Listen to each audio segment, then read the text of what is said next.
You know, there's a lot of great OU podcasts, but there's only one where the horns are always down. Ladies and gentlemen, this is the Horns Down Podcast.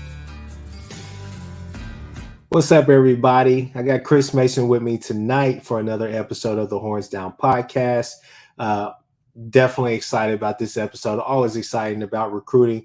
Like I told you guys, we were going to be dabbling a little bit into recruiting or whatnot and trying to get in there just to be able to, talk about everything that's going on. Why not? Hell, we're here at the Horns Down Podcast, right? So with that being said, Mr. Mason, Chris Mason, go ahead and tell everybody where they can find you and your wonderful content.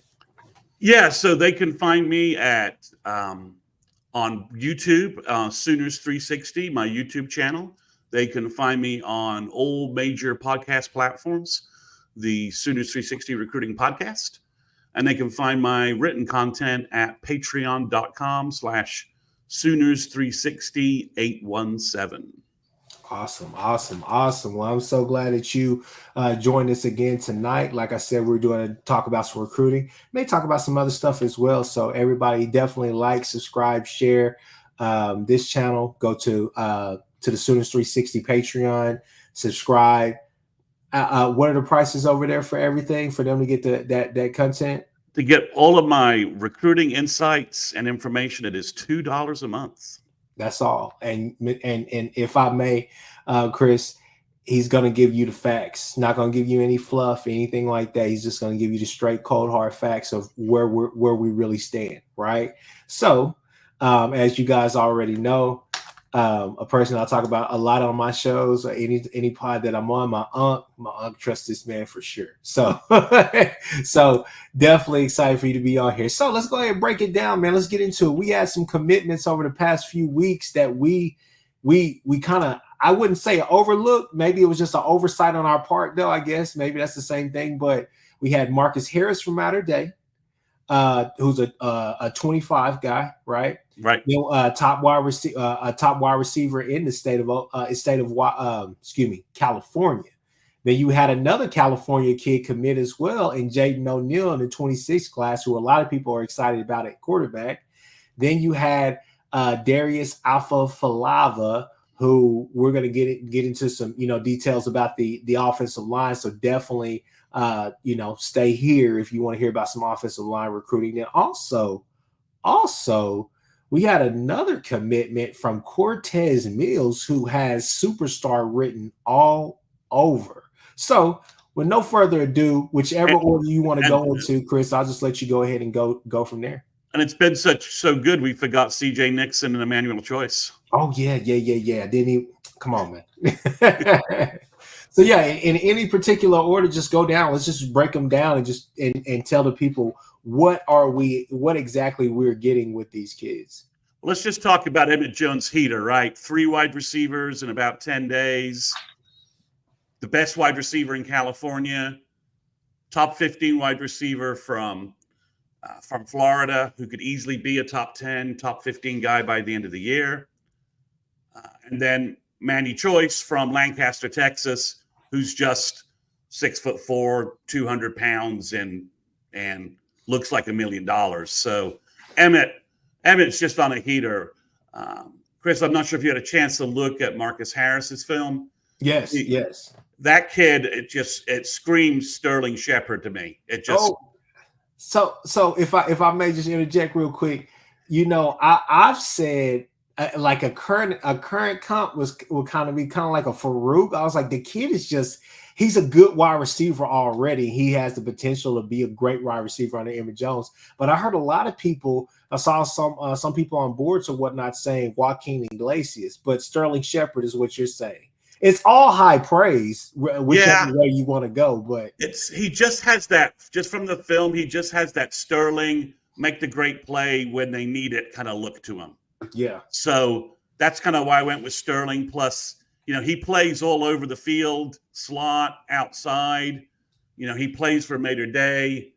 He's just making all these clutch plays against their top-level competition that they play. I mean, they play Junior Passero, Servite, Bosco, Bishop Gorman, IMG. I mean, That's the other thing. So I'm a little confused how the other recruiting powers let OU swoop in at like the last minute, get him on campus and get a verbal commitment, because he started the year top 100 around the 60-70 mark, and then he's dropped a little bit due to them finding some bigger receivers. The rankings tend to prefer like the 6'4" guys, 6'3", 200-pound guys, just the bigger guys a little bit. So he's fallen a little bit, but I think on his film he looks like the kind of guy where we're just like, man, we just got 3 years out of just him making big play after big play, and just being a great receiver and doing whatever he can. I mean, his makeup. Everybody talks about he just looks like he just looks on video to me like a complete wide receiver that Emmett's got a guy he can just plug in immediately. And that's what he looks like. And hopefully this is not taken the wrong way, but he looks like somebody that you could say, hey, if we pair this kid with Zion Kearney, who a lot of people are big on, if we pair this kid with a Raggins or whatnot, who a lot of people, compare to Hollywood, right? If we have that CD or a Hollywood or DD Westbrook in the room that is, like a clear number one, he's a guy that could go out there and be Robin and be just fine with that role. Why? Because he's going to make plays on his side as well. When you watch his film, you see sure hands, you see the confidence, and you see good route running as well. You see a route tree there.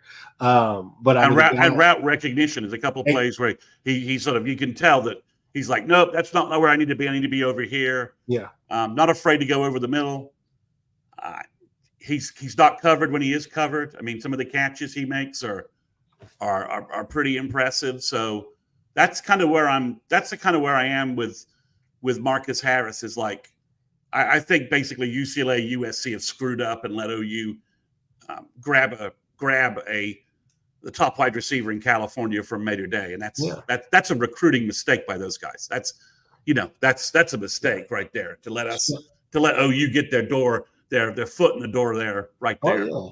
Sean Riddle says a lot of the recruits I'm seeing we're getting lately are high IQ kids, which I'm all for it. Not to mention Emmett Jones getting all different shapes and sizes for wide receivers too. I mean, and that's something that you see that has been consistent not only in the Levy regime, but also now you're seeing that still be a current theme with Seth Luttrell and kind of what he wants to do as well. So I'm excited about it because you're going to give the defenses a lot of looks, and yeah, I'll just leave it at that for there. So moving on to the other Cali kid, and I mean, you're talking about UCLA, USC. Yep. Now I know that OU is his dream school, right? That's kind of what's been put out there, I think. Yeah, a little bit. I think he just clicked with OU, clicked with the coaching staff when he visited. Obviously, I think sometimes we forget that Heisman Park, when kids come to visit, especially quarterbacks, when they go to Heisman Park and they see Jay White, Sam Bradford, Kyler, Baker, that has an impact on a high school kid, right? I mean, it's like, okay, I'm the next statue. That's me. I'm the next statue here. I'm going to see myself in bronze, on a stadium, outside the stadium for the next 50 years, whatever. I think that has an impact. But yeah, Jaden O'Neal visited over the spring. Had a great connection with the OU staff. OU staff fell in love with him. I mean, and you only have to watch. I mean, I've been talking about him on Twitter about his high school footage for the last 3 months. I mean, he throws the most consistent, prettiest, most accurate deep ball from a high school quarterback I think I've ever seen. I mean, it's so smooth. It's like, the mechanics are definitely there, and that's something that you like. There's no hitch. There's no none of that stuff. It just feels like it would be a smooth transition for him as well. 6'3", has the build. I've heard comparisons of Jameis Winston, which is, to me, that's high praise. And Jameis Winston is still, as long as he can stay out of Publix and crab legs. Exactly. He'd be all good too. that too. But no, I mean, I was, getting blown up by it. Like Jay, shout out to Jay from Unfair Sports. Y'all go, check him out, obviously. But Jay and some other guys were hitting me up like, hey man, this O'Neal kid is turning heads. I mean, he is turning heads at this BV camp. Like he's commanding a crowd around him. And then you saw some of the highlights, some of the throws that he made, and you were just like, I could see it. Like he has that aura about him that commands that. But the fact that he came to that camp already recruiting for his class, I mean, that speaks volumes. Had kids that came there that didn't have to come there, they didn't need to be there, but he has people there, and he's basically telling them, hey, this is going to be our place. Let's go win some, championships here. Let's go do some great things. That speaks volumes about that kid. So you're excited about him. I think we've, on other pods and this pod, we've talked about, okay, so are you running into a dilemma now? Because obviously you're going to have Jackson Arnold for 2 years. That's what we're praying for, hoping that he is the next coming of the being a great OU quarterback. And then you got Michael Hawkins. Then there's Sperry. So are you worried about Sperry now as you got this O'Neal kid? But at the end of the day, it's just what we're having to become accustomed to, simply because we're getting those type of players now, and those type of guys that are pushing other players to where they may push them out the door. So, no, I mean, you're definitely excited about this kid. If I just may move the conversation along, I would say that the Darius Alfafalava kid, that's who I wanted to talk about for sure. Okay. My uncle texted me. He texted me. He was like, "Hey, we got him." Called me immediately and after and said, "Hey, this kid at guard could be a first rounder. He could be the next one of the next great offensive linemen here at OU." He said that kid has, he could be All-American in the SEC. He said that kid is that good. So are we paying too much attention to the Lamont Rogers, the Fafusis? Are we paying the Babaloas? Are we paying too much attention to them and not keying in on what we have now? Well, I think Darius Afalava is and your uncle's right, as a guard at 6'5", 320, carrying that weight really well out of high school. I mean, you put him in front of Schmitty in our training table, he could be 6'5", 330. Again, not carrying bad weight. He's really mobile for that size. You watch his tackle pass process, and you see his quickness and his agility. I think one of the interesting things, by adding him to the mix, and obviously the 24 class, the interior group, I thought was really talented with Eddie Pierre-Louis and Eugene Brooks. And both of those guys are, we're getting good feedback on both of those guys early. So that Afalava might allow you to move Daniel Akinkimi, who was playing guard in the spring, I think, just to kind of get acclimated to college football a little bit. That allows you to move Akinkimi maybe to right tackle. Yeah. So all of a sudden, you now add Akinkimi to the mix at right tackle, and Daniel certainly has the length. He's 6'5", clear nearly a 7-foot wingspan, and he's got the size and agility to play right tackle. He just needs to get, I think, a little more comfortable with football. Obviously he's from England, from the UK. So, I think Bill's got Bill wanted him to work at guard 1 year while he just sort of got used to the jump in competition and all that. So Afalava opens that up for OU, but just by himself, I mean, I think we're talking about a serious, 6'5", 330 guard, and he could be next to Eddie Pierre-Louis or Eugene Brooks. They're both going to be 6'3", 320, 330. I mean, that's some serious guard power, guard athletes from the interior that I think have, as you said, kind of all SEC, all American type potential. I think Afalava is in the same level as both Eddie Pierre-Louis and Eugene Brooks, and that's that means I think the future interior of the OU offensive line is in really good shape. No, I definitely agree. As you can see in the comments right now,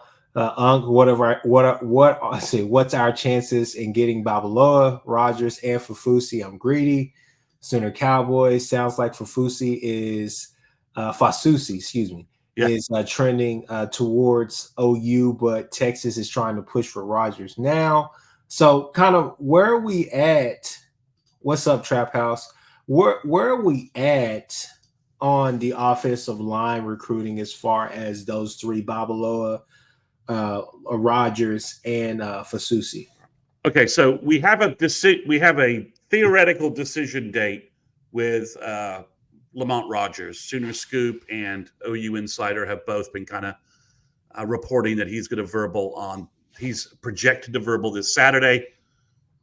Colin Kennedy from Sooners Illustrated is also providing updates that seem to indicate the same thing. So earlier in the week, it looked like OU had the most momentum. Now, it appears that the Fasusi OU visit was much better than Fasusi's visit to Texas. So Texas was the leader before those visits occurred, and now things appear to be even, or maybe OU pushing Texas for the lead. OU offered Fasusi's teammate, Sean Hutton, a preferred walk-on offensive offensive guard from Louisville. So OU's making moves there. We don't have a date on Fasusi yet, and we don't have a date on Babalola yet. Mm-hmm. So we should know something on Lamont Rogers on Saturday. Now, I always felt that OU had a really good shot at Lamont Rogers. I felt like Lamont was very interested in OU. His mom, OU, moved his visit so his mom could be part of his visit. It was a midweek visit, and that visit seemed to have gone really well. So, the only thing, Chris, it's like I was talking to a buddy. I'm like, in old school recruiting, I'd feel reasonably confident to say OU was going to get Lamont Rogers, right? All the indicators from the way I used to track recruiting in the old days, and I mean like 3 years ago. Yeah. But now with NIL, it makes everything pretty volatile. And when you think about the fact you've got 3 or 4 guys, we'll count Haywood somewhere in this mix to the side. It's very volatile because, if you lose some of the school, OU's in play, I think, for everybody but Haywood. And then we just need to see what Haywood's timetable is, and even OU could get back in that mix if they wanted to, or if he lets them. Looks like Alabama right now, but yeah, the longer he stretches this out, maybe OU could get back into it. I don't know. Mm-hmm. Or by the time he makes a decision, maybe OU's like, hey, we're good. We're fine.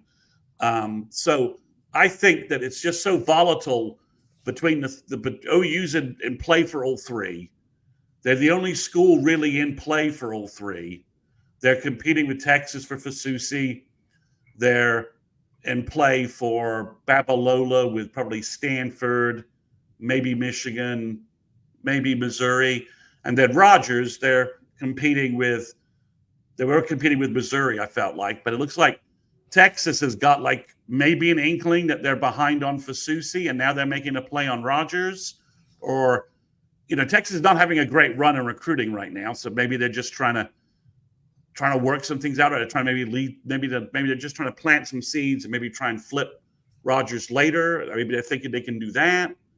So the one thing I'm a little confused on, Chris, is why we haven't seen any new offers from OU go out offensive line wise.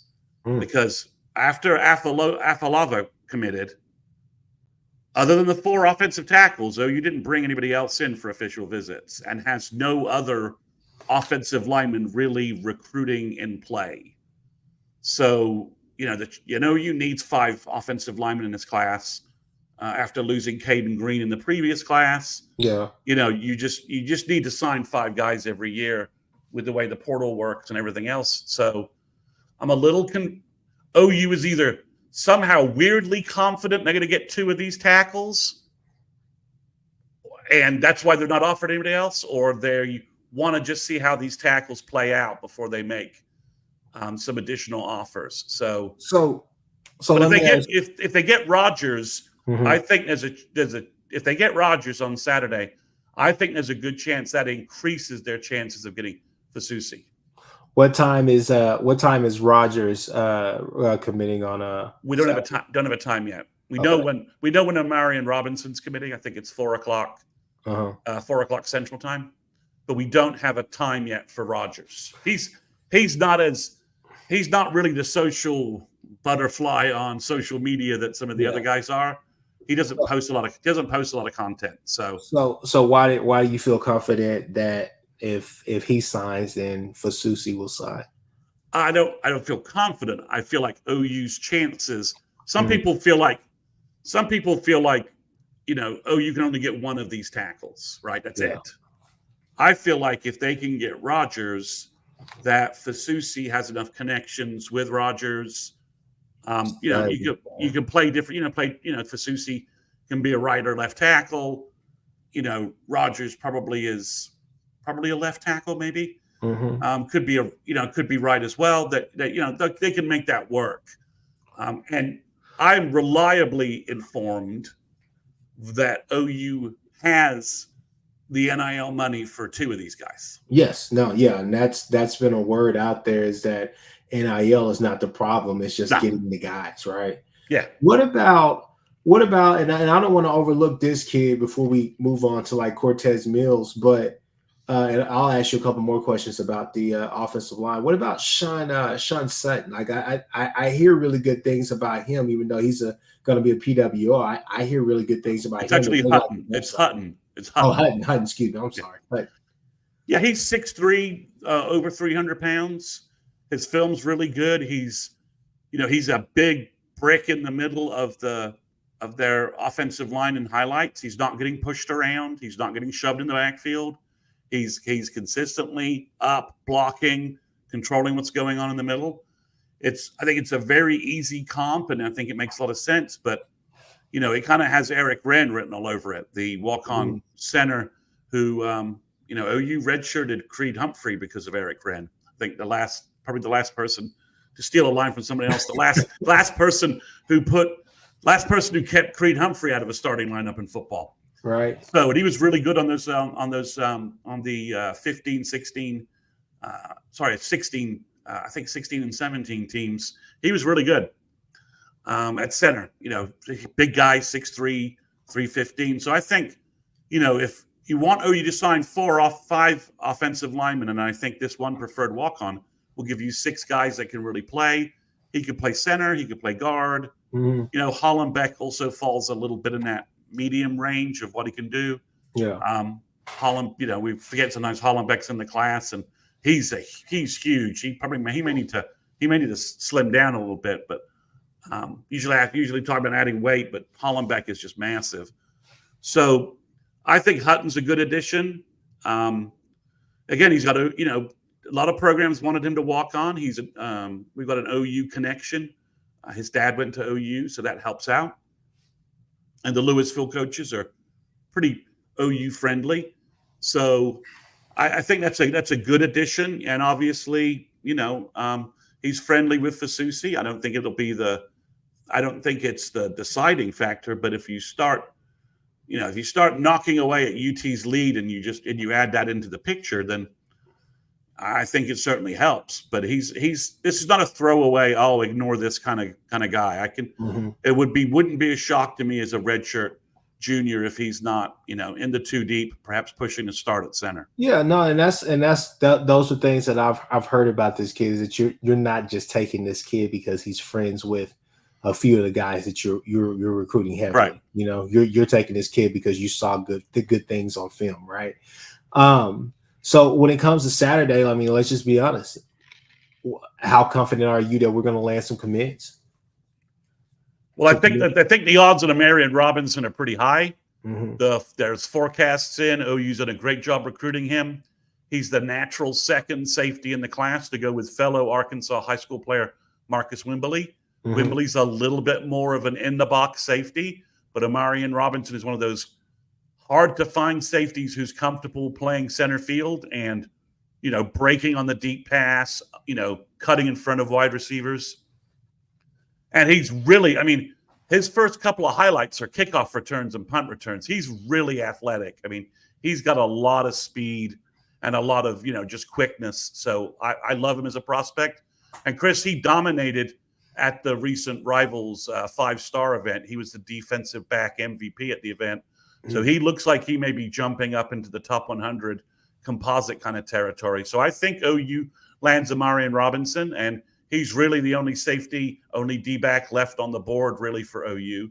So if they don't get Robinson, I don't think OU will make any other offers. They'll just sort of shut things down because they love I love the cornerback trio, and a couple of those guys have kind of some positional flexibility where they could be deep safeties for OU. Yeah. Both Guillory and Hawkins could fit that role. When it comes to Lamont Rogers, everyone was like, "Oh, it looks like OU's trending," and then everyone spent the day chasing message board rumors that Texas is now in the mix. Texas is going to get him. It's like, okay, and then everyone's like, "Oh, Missouri's about to throw their big bag of NIL money around them." It's just. You knew the first guy who was going to set a date from these folks was going to cause some ripples of activity, just because no one. If you don't get this guy, then it kind of it amps up. If you need to get one of these guys, it amps things up, especially from Missouri. Mm-hmm. If they don't get, they're not really in Fasusi's mix, and they don't have a chance. I think of Ty Haywood, and I think they've probably fallen behind on Babalola, mainly that they just can't. If it's an academic battle and Babalola chooses Stanford, Missouri's not gonna win that matchup. No. So not winning that matchup. So it's a little crazy that you've got and then if OU gets Rogers, then they're like, okay, great, we got our two bookend tackles in Foje and Rogers, but we got two of the guys who really like us in Babola and Fasusi.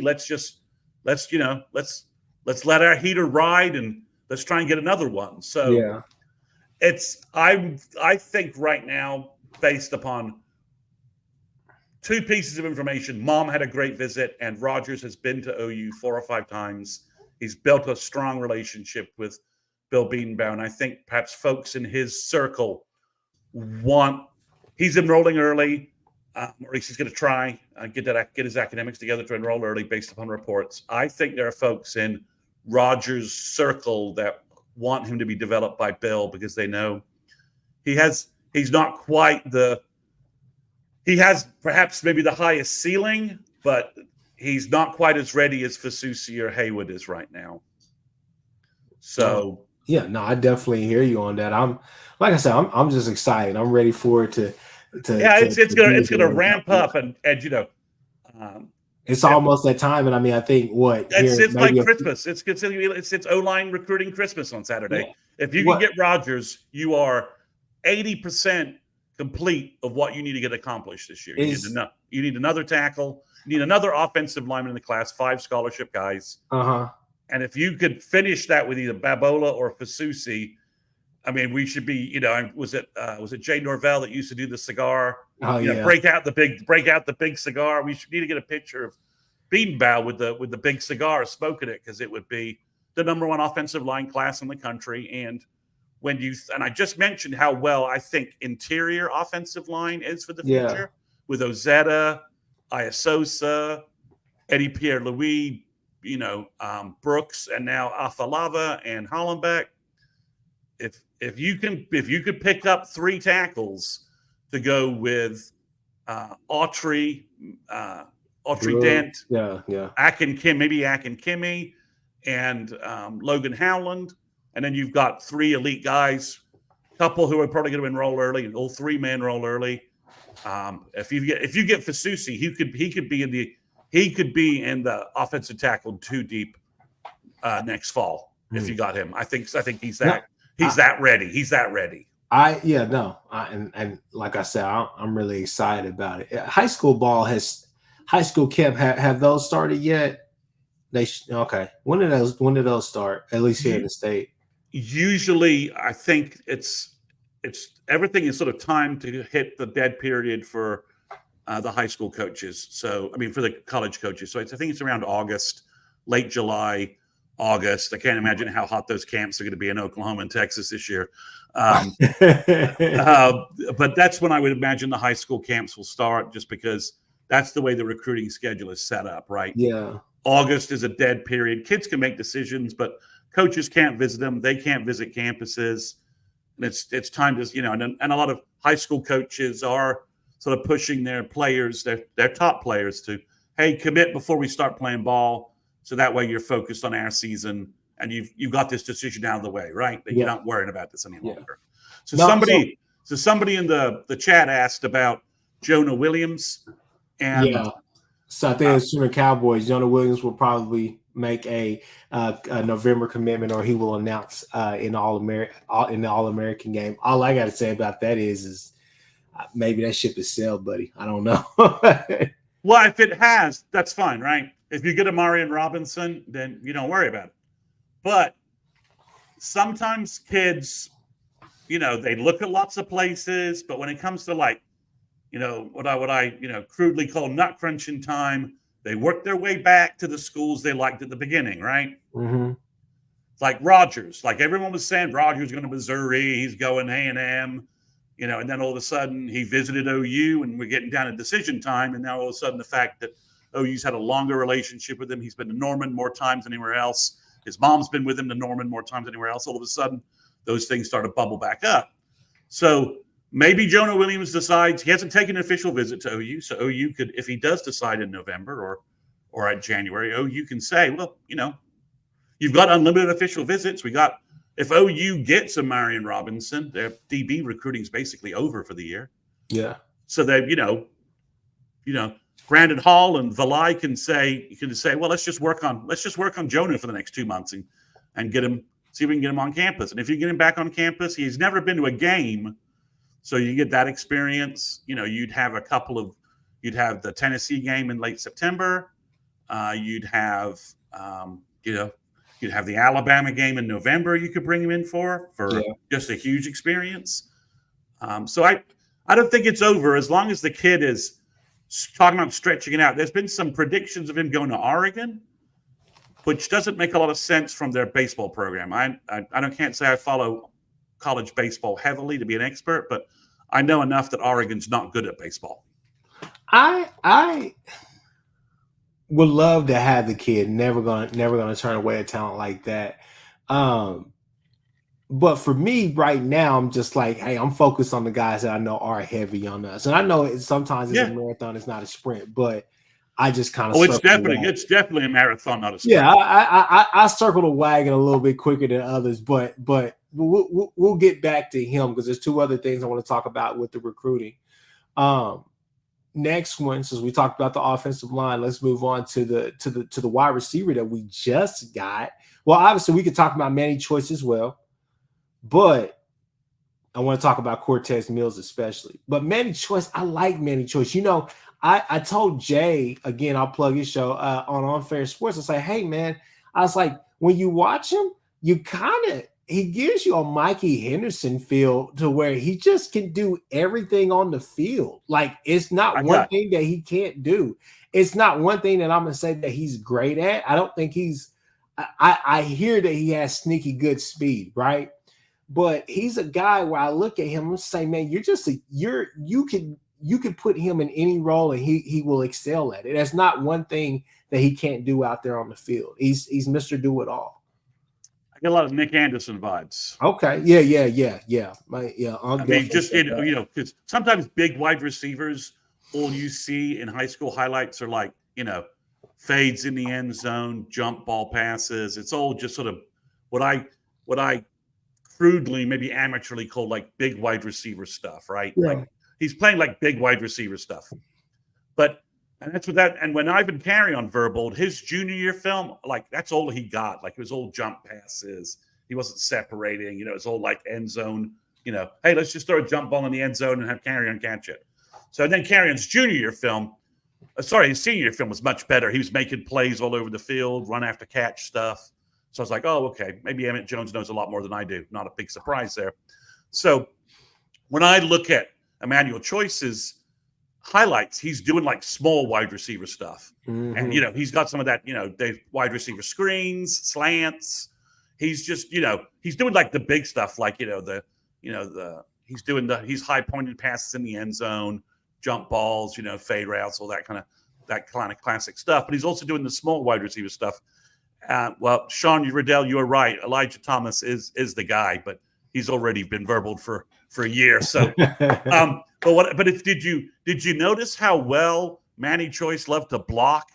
He was burying some dudes out on the perimeter. I mean, there's this one highlight where he's literally, the play's the other side of the field, but he's 20 yards downfield pancaking some poor small DB. Yeah. He likes to hit folks and blocking, which means he'll get on the field. Well, that won't stop him from getting on the field, but I like him a lot. But Cortez Mills is kind of fascinating from a build standpoint, and just because if the photos from their OU photo shoot on their official visitor, right, where you had both Marcus Harris and Cortez standing next to Emmett Jones.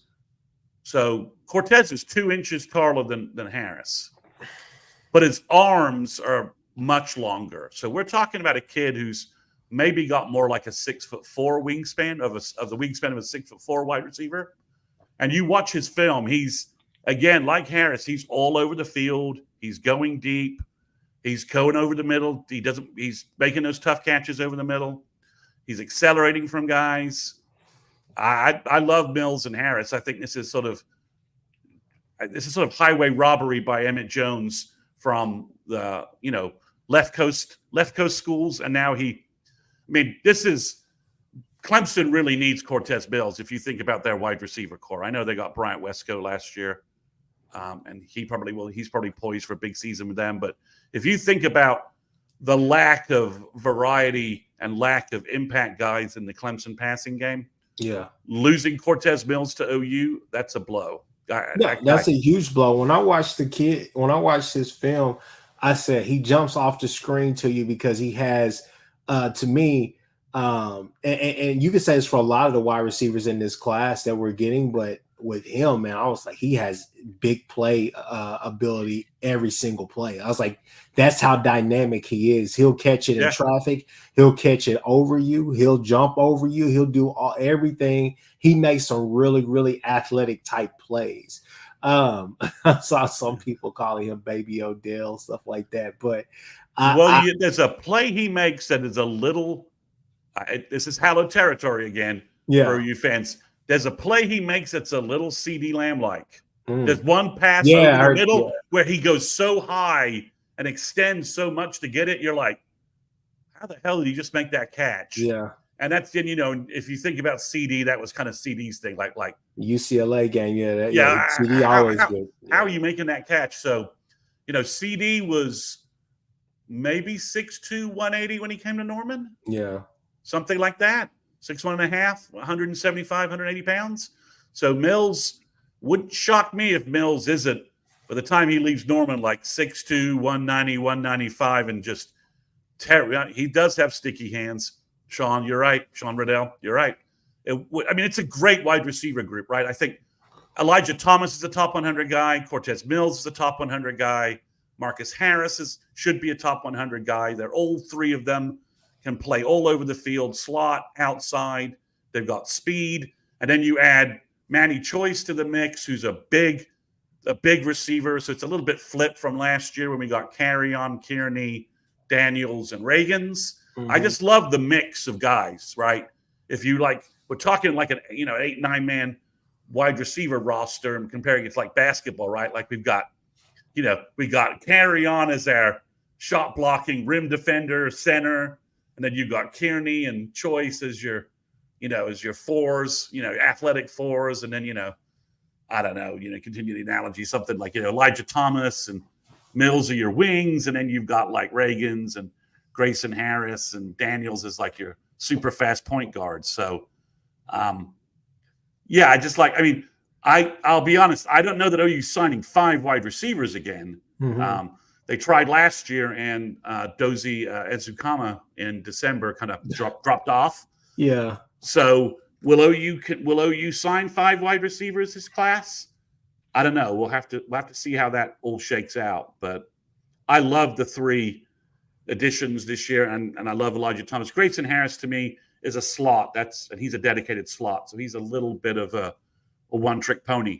It's a really good trick, but he's a little bit of the only guy who's sort of got like a one-trick skill set. No, and I'm super excited about the skill position. I think the skill position is going to be tremendous over these next few years.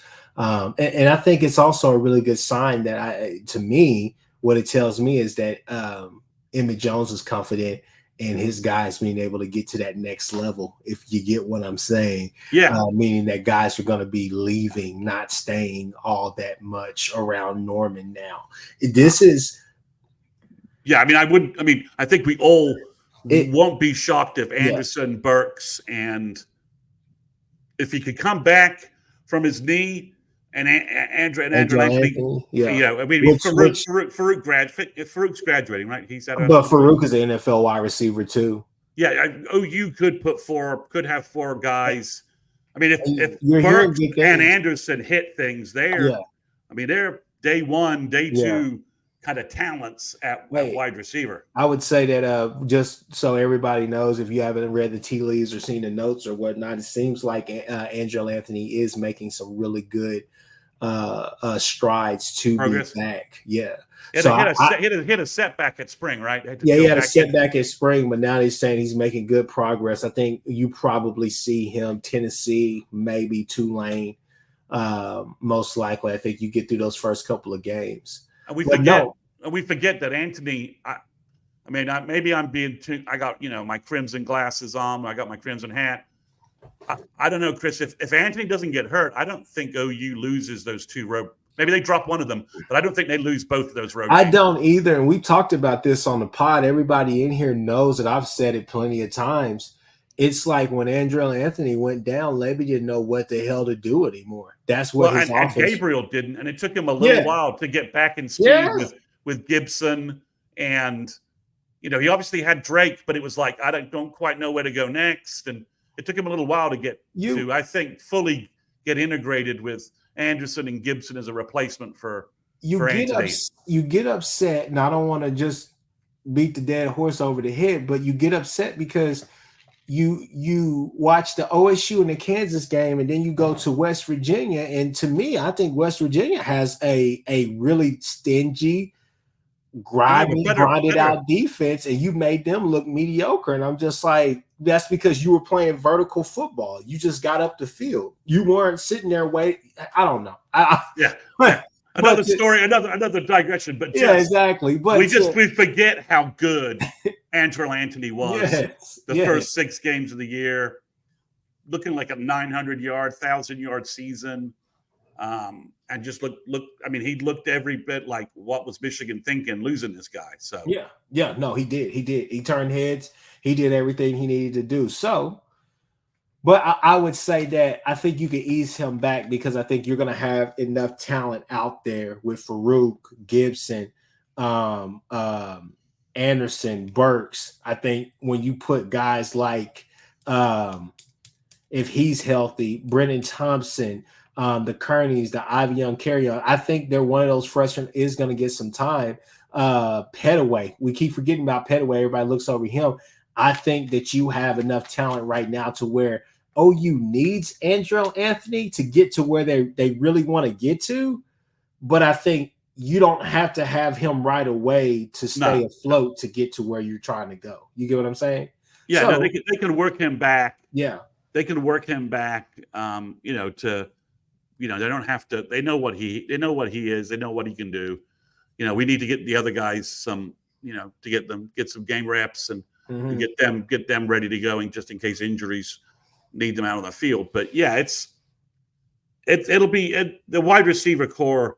It's interesting. I think folks are starting across the country. You can see on some Twitter lists, and because we're in list season, right? Top 10 preseason O-line cores. Wide receiver group. You can see some you can see some top 10 wide receiver groups, and you start to see OU show up more frequently and higher up on those lists. Let's no, and I definitely agree. Let's move the conversation. Let's go right back into some recruiting. Let's deep dive into it. There's 2 comments up here that I've been wanting to get to. Sean Riddell, he says, I personally think the future of OU depends mostly on D-line play, which, yes. I feel offense is going to be more than fine, and the linebacker and DB rooms are fine. It's the D-line I need to see shape up. Stephen G says, Sean, we went heavy in D-line last year, where the national class is 10 times better than this year. So I guess the question is, because we talked about it a little bit as well in the green room, D-line recruiting. What are we doing besides Trent, besides big old Trent and Kamari Moore? Well, the guy I love, and I've been kind of, bold about that on my podcast and elsewhere, is I think Floyd Boucard, the big defensive tackle from Miami, originally from Quebec.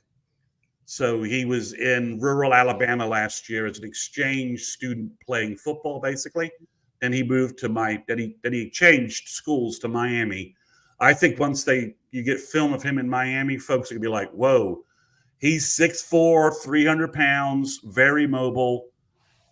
He and Trent Wilson are just right outside that David Stone mark. Like, David's here, and they're like right here. At defensive end, obviously, OU took a couple of hits. They lost Max Granville to Penn State and Smith Orogbo to Texas. So they still have C.J. Nixon, who I think has all-world potential at defensive end once he's in a weight room and I don't want to say focuses on football, but has a chance to really work out and redefine who his body had some power strength, because his twitch and his jump off are just there. I mean, you watch him tomahawk dunks on the basketball court, and he's an explosive, twitchy athlete. So, and then we have Alex Shieldknight at defensive end as well, and they're waiting on word from big Fargo, North Dakota defensive end Cade Pietrzak, who I actually think may have a bigger future inside, because he's 6'5", 260 already, and he's really lean, but he's got a massive frame. And I kind of wonder if he'll, again, training table and Schmitty, he could be 285, 290 before anything happened. And that is a 3 technique with that size and that frame and that sort of speed. He would be an absolute handful. But to me, the guy you should be thinking about is Floyd Boucard, because if you get Boucard and Wilson, that is a defensive tackle duo in the same framework as Stone, Jaden Jackson. Not as much publicity in Hub. Wilson's going to be higher ranked. He did really well at the 5-star camp. He's 6'3", 285, but greasy fast off the line with that burst, that 3 technique burst that we got so used to seeing from defensive tackles in the OU scheme. Boucard is top 200. So he's 3-star on some services, but I think his senior year film, all of a sudden, folks are going to be like, who in the world is Floyd Boucard? I mean, Chris, he won like 3 or 4 MVPs at camps this spring. His offer list just blew up. He has Georgia, Alabama, Ohio State, Michigan. I mean, he has offers from all of those programs. He's down to probably OU, maybe Miami, and maybe USC. So OU's got a little bit of a battle to win, but I like their odds against those programs. Generally speaking, I like, Brent's been shoving Mario Cristobal in the recruiting locker a little bit last year.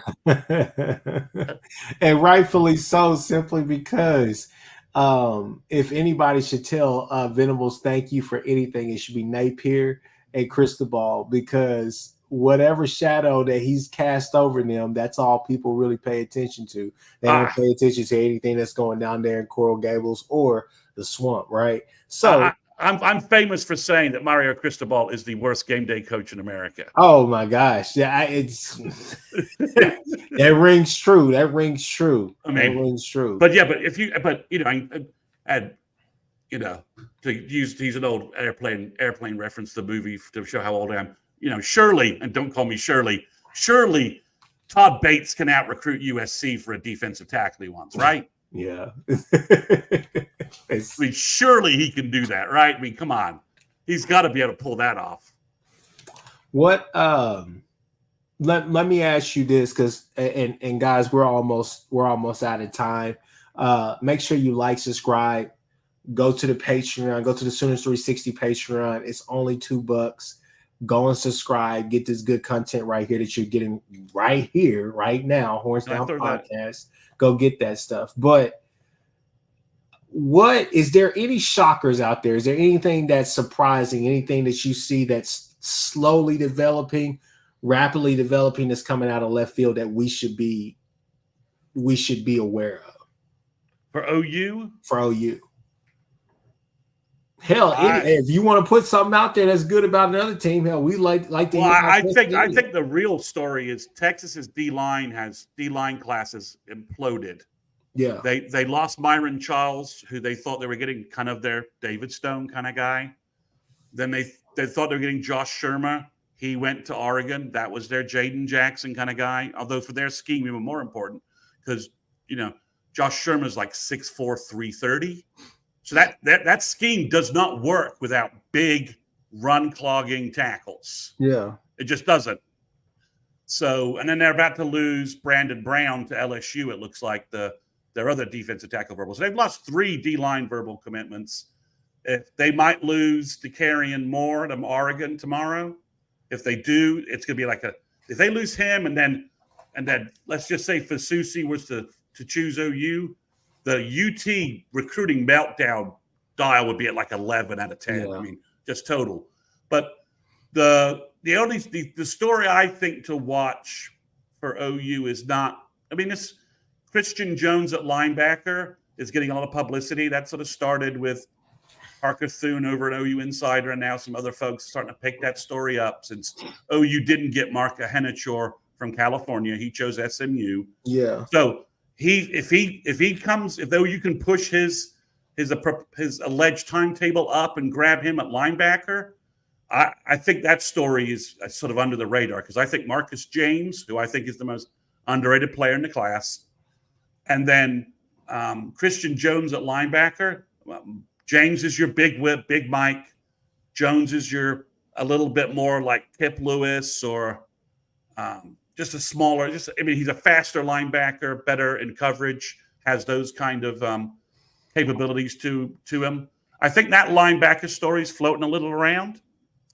And in addition, I think. I mean, this is crazy, but I watch what happens at the end of July at the Sooner 2026 event they're holding. It's going to be like Night Under the Stars. I think that's what they call it. But last year, OU got Kamori Moore at that event. Kevin Sperry had already committed, and all the Carl Albert guys were there and committed right after that event in about 30 days. All that momentum. You got to think Elijah Thomas committed at that event last year. So I will be stunned if Jaden O'Neal is not there. And some of the names that are starting to talk about showing up at that event, we could be talking about 15 to 25 top 200 blue chip kind of kids showing up in Norman at the end of July. And I think there's a handful of guys who could drop to OU. So the 2025 class is already off to a great start with Hatton. We got Hutton and Hatton now, so that'll be confusing. We've got Hatton, the running back from 2026, who I love, who I think is going to be, who's a borderline 5-star. Jaden O'Neal, he was the number 2 quarterback at the Under Armour Future 50 event. Chris, he was they pretty much ranked him the number 2 quarterback in the country at that event, only behind the number 1 quarterback, Faison Brandon. So O'Neal's already getting 5-star top 20 hype.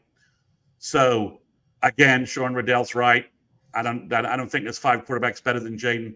So you could have some real momentum coming out of that event, and we could start to see the 26 class hit. Like all of a sudden we're like, wow, we've gone from where did we get 5? We just got 5 2026 kids. What the hell's happened? Yeah. There's enough kids that OU is in on that could be at that event that could decide to pull the trigger.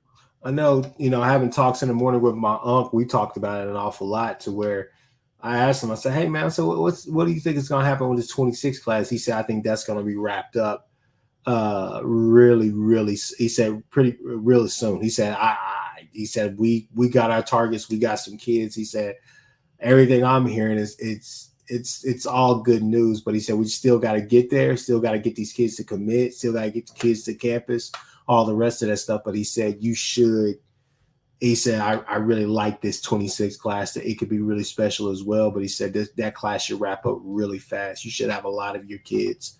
Yeah. For example, there's a kid called, he's from Georgia, the Atlanta area. He's Deuce Geralds. His dad was actually an Ole Miss player. He's 6'2", 265, 275. And Chris, on film, he is a blur at the three technique. And he was talking up OU at the recent Rivals event. He was a junior that was at the recent Rivals 5-star event, and he looked fantastic. So that's one guy who might show up there. Taj Overton, I think, might show up. I think, obviously, Mason James, the wide receiver from Norman, is another name to file away. OU, the offensive line class that came through during summer camps, I think we'll see some of those guys show back up for this event. And there's a half dozen kids there that, OU would be more than happy to take verbal commits from in the O-line class. DBs and wide receivers. It's just OU's got such an advance. All the kids they offered at that summer camp event for 26 has given them along with the guys they've offered just previously, just given them such a head start on 26 recruiting. I've never seen anything like it. And then you factor in that they had a potential 5-star defensive lineman just show up out of nowhere from California that they weren't really projecting, and he showed up. And then you got the big kid from Colorado who showed up. So at that camp, I'm used to those camps, Chris. We get some skill position stars show up, right? And OU makes some offers. But, OU offered, 5 defensive linemen and nearly 13 offensive linemen between 26, 27, and 28. Because obviously they had that 28 kid from Cali show up who everyone thought was a 26 kid. And they're like, no, he's 28. Like, and he's just looks, I don't understand how a kid can be 6'7", 255 and move like he can. And he hasn't played high school football yet. It's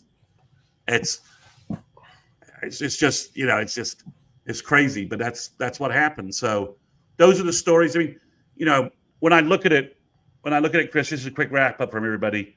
OU's got 20 commitments. Technically speaking, most folks probably would say OU's got 5 slots left. But in my opinion, OU has 6 legit priorities. 1 offensive tackle, another offensive lineman, a safety, a linebacker, and ideally 1 more defensive tackle and 1 more defensive end. So that's 6 guys for 5 spots. Yeah. And that doesn't factor in if something weird happened with a top player. If, for example, we talked about Jonah Williams, right? Maybe if he decides to visit him, come back and look at OU again. Or, I don't think this is going to happen, but Ohio State just took another tight end. So let's just say Nate Roberts shows up at a game this fall to watch his brother, right? And Bowers Sharp and all the other tight ends are, the tight ends getting used. Bowers Sharp crazy. Yeah. Do you remember when OU was recruiting Jermaine Gresham, this maybe, before your time, they threw the ball when Gresham was on his official visit. They threw the ball to Bubba Moses like 8 times in the game. Just to make sure he knew. It's like he got like a third of his catches in like the Oklahoma State game in 2005 in that game, because it was Bomar throwing to Bubba Moses all day before they handed the ball off to AD, because Gresham was there and they just want to make it clear, hey, if you come here, we're gonna throw you the ball at tight end, because Gresham was a massive recruit. Yeah, that was the same class as Gerald and Sam actually. So back in the recruiting way back machine. So man. I don't know. those Tulsa Vite magazines or those Tulsa magazines where they were on there. Oh my gosh. Yeah. You unlocked the memory right there. People, y'all don't understand. That was like peak. That was as a kid, I was my uncle, he gonna mess with me on this one, but I was an all-stater. I did all that stuff, basketball and everything. But reading those magazines, you as a kid, you look at those magazines and you just knew it. Like you said, hey, those kids are going to be great doing whatever they want. Like my unks, all three of them would be like, hey, this Bradford kid, he plays with Blake Griffin on his team, better at football. Gerald McCoy is going to be, I mean, you just see those, and you were like, if you made it into those magazines. Right. That's back before it was all inclusive and it was really exclusive back then. Like you had to be the cream of the crop to be on a magazine cover, to even be mentioned in a magazine. It wasn't like the Tip-Off Classic where they just talked about it. No, it was real deal on the hill right there. Like you had to be a guy or a girl or to be on that magazine. But yeah, no, that's way back. You just unlocked the memory. Yeah. So just imagine Nate Roberts comes to a game, right? Like he's, hey, I want to see my brother play OU's. Like, sure, no problem. Just come to a game. Here's just here's a ticket. Don't worry about it. And then let's just say, I don't know, Barra Sharp blows up, and all of a sudden, Nate and his family are like, well, why the hell are we going to Ohio State again? I don't know. That actually happens. He chose to go out of state twice, but let's just say something that happens. So if OU's at 25. Are you turning down Nate Roberts after you spent 2 years trying to recruit him at tight end? If I'm Joe John Finley, I'm like, come on, guys, you got to let me have this guy, because if I get this guy, everyone will stop calling me everyone will stop knocking me around on the message boards. But I don't know that would happen. But all I'm saying is that OU's at 20, 25 is everyone says the limit is. I've got 6 guys they need to sign, and again, and that doesn't, if OU has a big season this year, someone doesn't just, in the SEC, they're playing real well.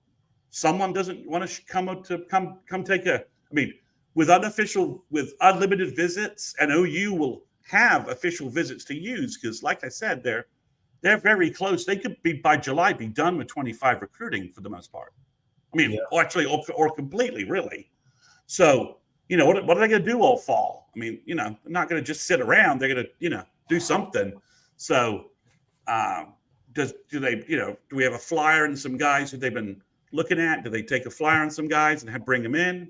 I don't know, but the numbers are tight. The numbers are perhaps deceptive, but that's where we are. So, the 6 names to really watch, I think, for the next 30 days are Robinson and Rogers this weekend, K. Pietrek, Christian Jones, Fasusi, and Floyd Boucard. Those are the 6 to watch. If you're just going to focus on 6 guys, that's the 6 to focus on. I got you.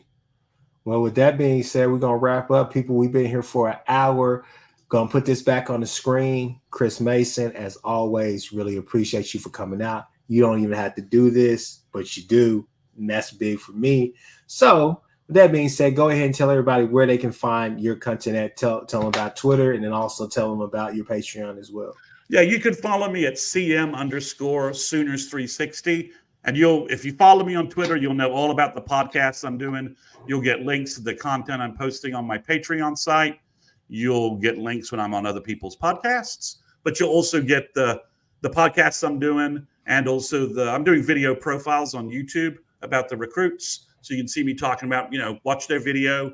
If you're like, what's CJ Nixon bringing to OU?